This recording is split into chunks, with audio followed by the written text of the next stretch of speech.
یعنی سب کے لیے خیر خواہی کا سامان ہے، سب کے بارے میں اچھا سوچنے کا، سب کے بارے میں یعنی اس سے محبت کرنے کا، اس کی اصلاح کرنے کا یعنی یہ پیغام لے کے آیا ہے۔ تو فرمایا قد جاءتکم موعظۃ من ربکم، تمہارے رب کی طرف سے یہ نصیحت آ گئی۔ اب نصیحت، دوسری بات اور بتا دوں، نصیحت کے اندر ایک پہلو جو ہوتا ہے وہ ظاہر کا پہلو ہوتا ہے، تو ظاہر کے پہلو کو پہلے ذکر کیا، پھر فرمایا وشفاء لما فی الصدور، ظاہر کو بھی یہ ٹھیک کرتی ہے یہ کتاب اور باطن کو بھی ٹھیک کرتی ہے۔ اب میں بتا رہا ہوں کیا کیا کرتی ہے کتاب، یہ صرف اشارے کر رہا ہوں۔ تو بتایا کہ پہلے ظاہر کو ٹھیک کرتی ہے، ظاہر کو ٹھیک کیسے کرتی ہے؟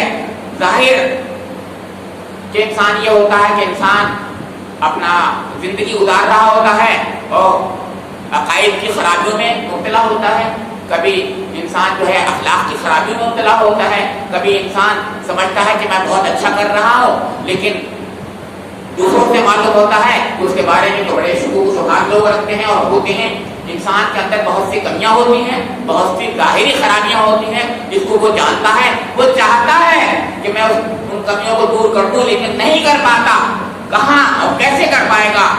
یہ ہے وہ کتاب جو اس کو بتائے گی طریقہ کہ اے میرے حامل، تو مجھے پڑھ کر کے ذرا سیکھ کہ کیسے تو ٹھیک ہو جائے گا۔ اصلاح کرواتی ہے یہ کتاب، سب سے پہلے اصلاح کرتی ہے، ظاہر کی اصلاح کرتی ہے پہلے، پھر کہا شفاء لما فی الصدور، اور سینوں میں جو روگ ہیں، جو بیماریاں ہیں، جو مرض ہیں، ان کو خاص طور سے ان کے لیے شفا ہے، ہیلنگ پاور ہے۔ آپ دیکھیے اب کتنے قسم کی بیماریاں ہوتی ہیں، بیماریاں جسمانی بیماری تو کوئی بھی بیماری نہیں ہوتی، جسمانی بیماری ڈاکٹر کے پاس جائیے دوا دے دیتا ہے آپ کو، لیکن ایک بیماری وہ ہوتی ہیں، وہ بیماریاں جو دل کی بیماریاں ہیں، جو باطن کی بیماریاں ہیں، جس سے انسان کو وہ روگ لگ جاتا ہے، وہ گن لگ جاتا ہے، جس سے کوئی انسان نہیں رہتا، اس روگ کو دور کرنے کا فکر کرنی چاہیے۔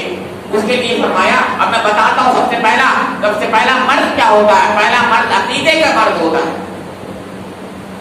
عقیدے میں سب سے زیادہ 3 قسم کی باتیں آپ رکھیے، پہلا کفر ہوتا ہے، پھر شرک ہوتا ہے، پھر جو ہے نفاق ہوتا ہے۔ یہ 3 قسم کے عقیدے کے تعلق سے چیزیں ہیں، یہ انسان کے اندر خدا نخواستہ ہو جائیں تو پھر وہ کوئی انسان نہیں ہے، وہ بہت بڑا مریض انسان تو ہے، لیکن بہت بڑا مریض ہے، ایسا مریض جس کا تصور نہیں کر سکتے آپ۔ اس کی سانس بظاہر چل رہی ہے لیکن وہ مردہ ہے۔ سب سے زیادہ بڑا مرض کفر کا مرض ہے۔ آپ کہیں گے کفر کا مرض ہمارے پاس تو ہوگا ہی نہیں انشاءاللہ، خدا کرے نہ ہو، لیکن آپ نے کبھی سوچا ہے کہ ہماری زبان سے کیا کیا باتیں نکل جاتی ہیں؟ آج کل تو جانتے ہیں کہ ذرا ذرا سی بات میں کفر کا فتویٰ بھی لگ جاتا ہے، وہ تو چھوڑیے، ہمیں اس سے کوئی مطلب نہیں، لیکن باہر وہ بھی جو کچھ کہتے ہیں وہ بھی کسی نہ کسی علم کے تحت ہی تو کہتے ہیں نا۔ وہ بتاتے ہیں کہ یہ زبان سے تو نے جو لفظ نکال دیا وہ کفر کا کلمہ ہے، وہ کافر تو نہیں بنا لیکن کفر کا کلمہ ہو گیا، توبہ نہیں کرے گا تو اللہ تعالیٰ نہیں بخشے گا۔ اس لیے یہ کفر کی بیماری بہت خطرناک بیماری ہے۔ پھر دوسری بیماری جو تقریباً سب میں لگی ہوئی ہے، شرک کی بیماری ہے۔ آپ کہیں گے شرک کی بیماری تو ہمارے اندر ہے ہی نہیں۔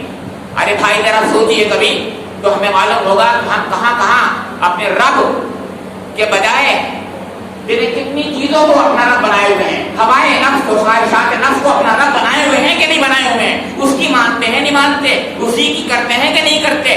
میرا دل جو کہتا ہے، میرا نفس جو کہتا ہے وہی میں کروں گا، خدا کہتا ہے وہ کرے، وہ کروں یا نہ کروں۔ تو بتائیے کس کو میں نے اپنا خدا بنایا؟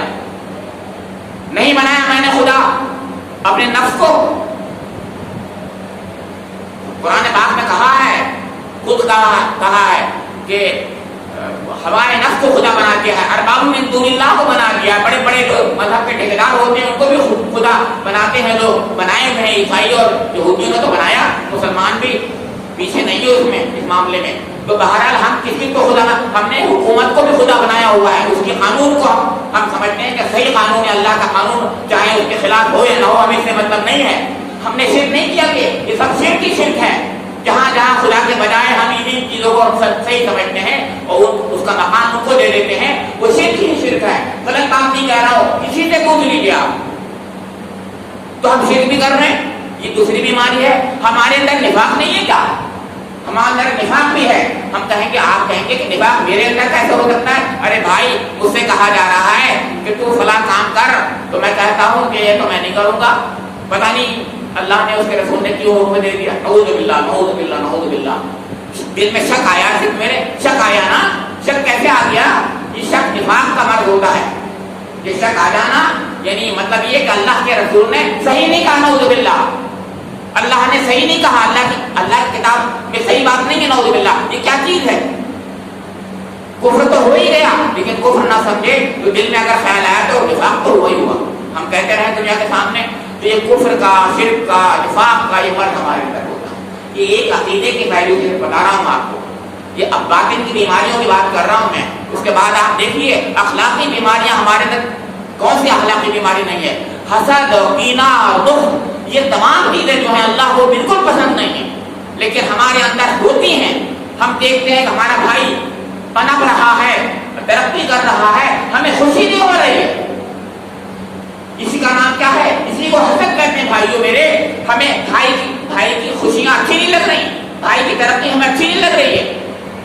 ہمیں اپنے خاندان والوں کی، اپنے بستی والوں کی، دوسرے انسانوں کی، اپنے بھائیوں کی، اپنے ملک والوں کی، کسی کی بھی اگر ترقی اچھی نہیں لگ رہی ہے تو ہمارے اندر حسد تو ہے نا۔ تو آپ کہہ رہے ہیں یہ اچھی بات ہے کیا؟ یہ بیماری ہے حسد کی، کینہ اور بغض اور کتنی بیماریاں بتاؤں میں، گننے کی ضرورت نہیں ہے۔ آپ بیٹھیے، آگے حساب کیجیے اپنا کون کون سی بیماری ہمارے اندر نہیں ہے۔ یہ قرآن پاک ان تمام بیماریوں کو بالکل جڑ سے دور کر دیتا ہے۔ من شر حاسد اذا حسد، میں اس کا علاج بھی بتا دوں۔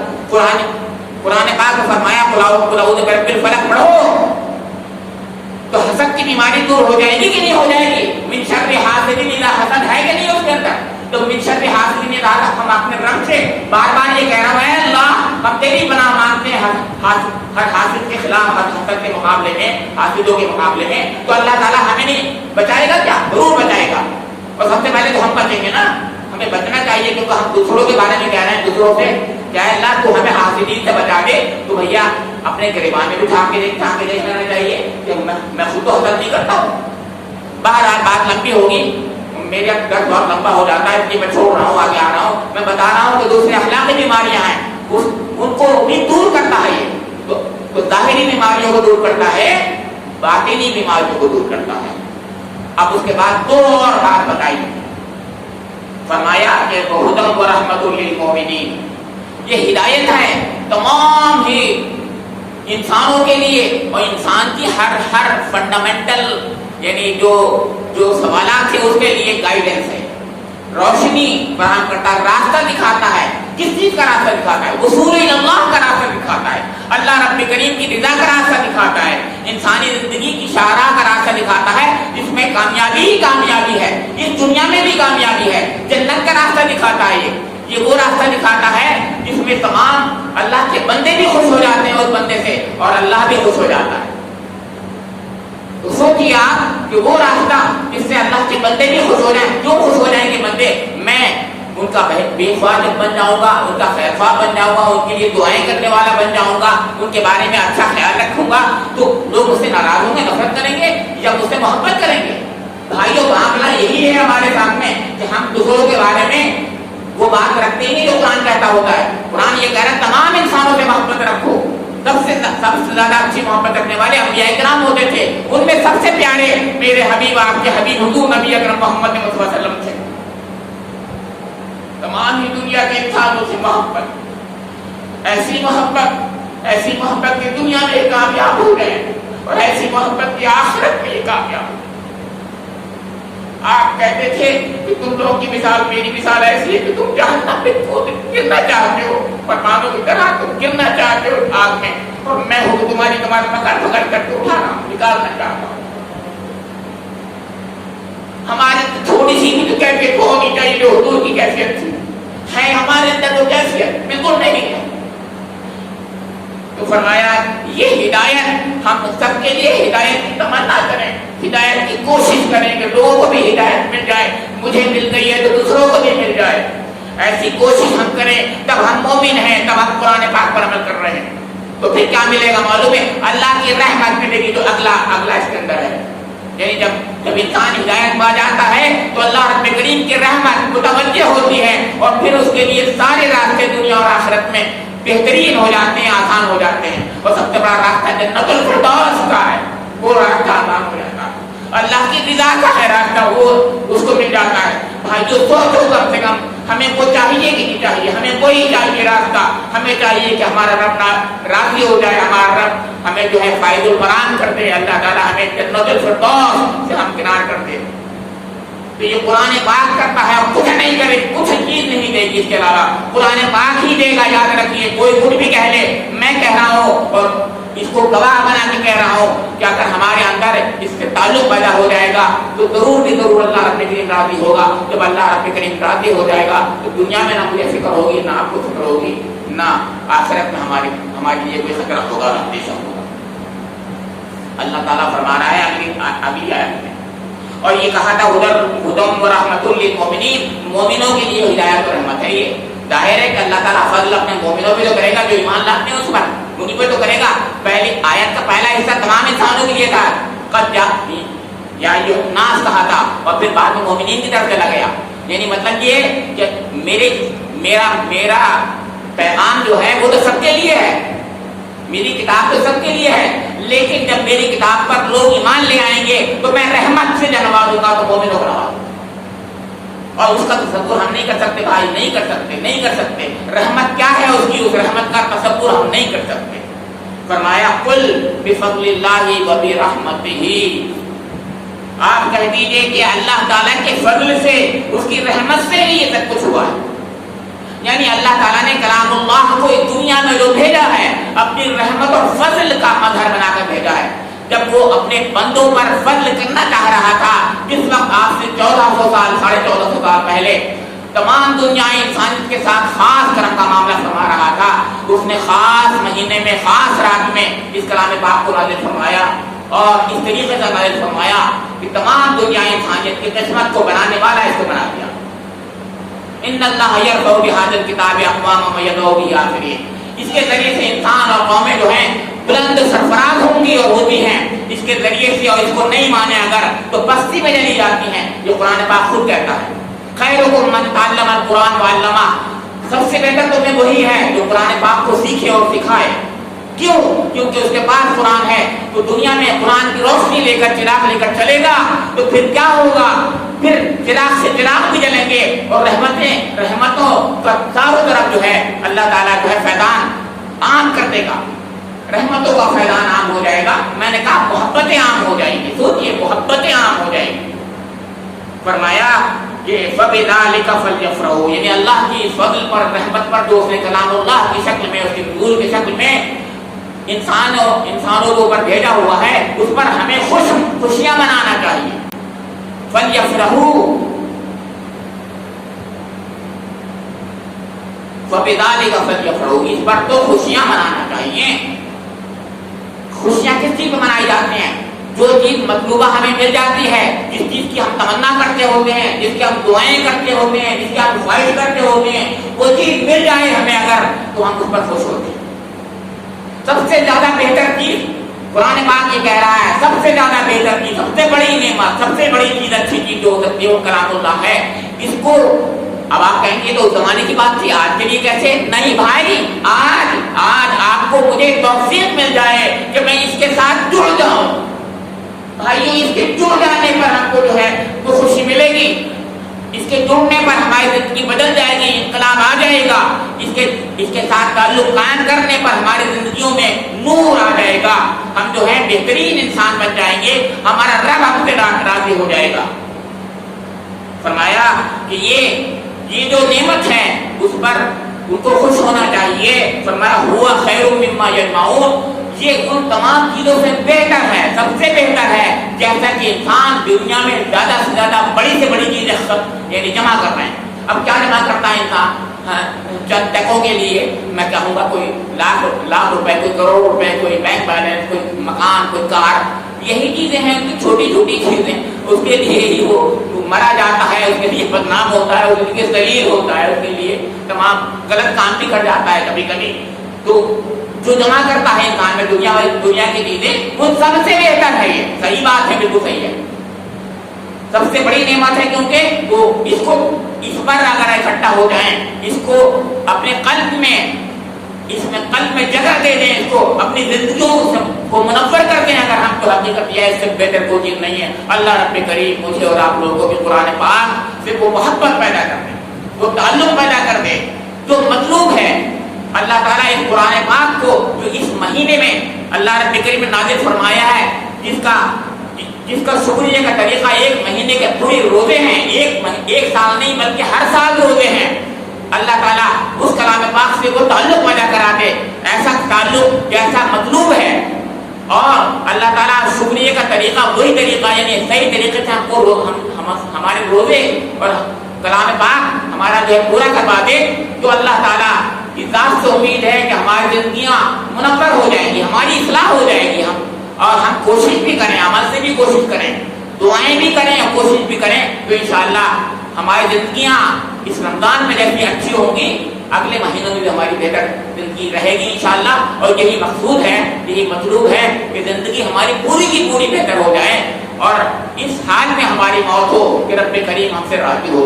ربنا تقبل منا انک انت السمیع العلیم وتب علینا انک انت التواب الرحیم وآخر دعوانا